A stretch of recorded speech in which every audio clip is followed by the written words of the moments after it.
Well, one of those ongoing debates is back in the headlines. Should parents be allowed to smack their children? Queensland is reviewing their laws, with 100 health and welfare experts putting forward a submission calling for corporal punishment to be outlawed. Here's the latest from 7 News. Currently, laws provide a key defence against assault charges when striking kids, allowing for reasonable corporal punishment. But experts want that defence scrapped, saying children deserve to have the same protections against assault as adults or pets. So let's get an expert's view. Let's catch up with child and adolescent psychologist Clare Rowe again. Good to talk to you, Clare. Is this a worry? Is corporal punishment a worry with kids? Well, I mean, I suppose it is when it's corporal punishment and abuse, but physical abuse of children is already illegal in Australia. So you cannot go around beating your children with wooden spoons and belts and leaving marks, hitting their head. All right. So children absolutely do deserve the same protections against violence as adults, and they have that. So what is up for debate now in Queensland is this legal defence that if you do smack your child, you can defend yourself as using reasonable, forceful, corrective measures, they call it, or discipline. And so, yes, it is a very it heads into this grey zone, Chris, where how do we draw clear but also enforceable line between what is assault and what is, say, a tap on the hand or a slight smack. And so that's where we're at the moment. It probably surprises you to hear that I'm very against smacking children.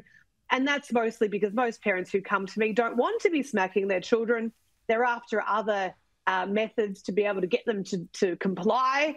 And I try to give them that. I think smacking comes from a very emotional and impulsive position. It's very rarely controlled.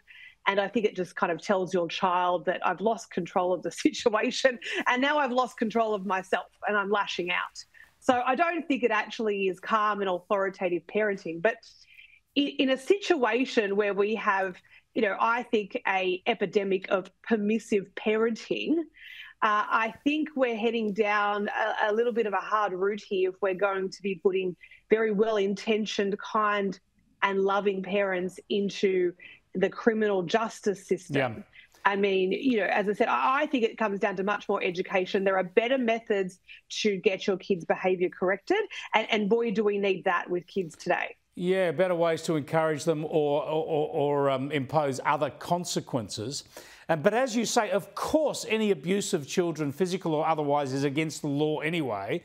So if you get rid of this defence from corporal punishment, in some ways, I suppose it just makes it easier for the lawyers, and maybe there could be abusive parents who try and use that excuse, saying it is corporal punishment, so it's easier just to say no, that's against the law. So you take out any grey area, I suppose. Well, that's true, and that's the difficulty. As it is, I work as an expert in the family law field, and we try to fit in, what is human behaviour, emotions, psychology, relationships into law. And so here is the problem. Who's going to actually be the expert in every single one of these cases that says, no, that crosses a line, that doesn't? But at the end of the day, the Department of Communities and Justice in New South Wales and counterparts interstate, that's the point of their very highly skilled team of psychologists that come in to reports of abuse with children, and they make that risk assessment. That's their job, to be able to determine whether this child is actually the victim of assault, or whether these parents, and many a time DCJ refers parents to parenting courses and support and education, which are really helpful.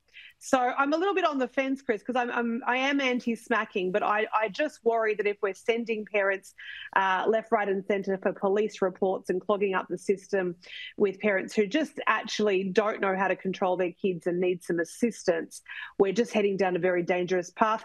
And like you said, whilst doing maybe very little to address real cases of abuse, and we don't want to clog up our system focusing on these other parents, we've actually got kids at serious risk of assault, which has always been against the law and still is. Great to get your insights as ever, Clare. Thanks so much.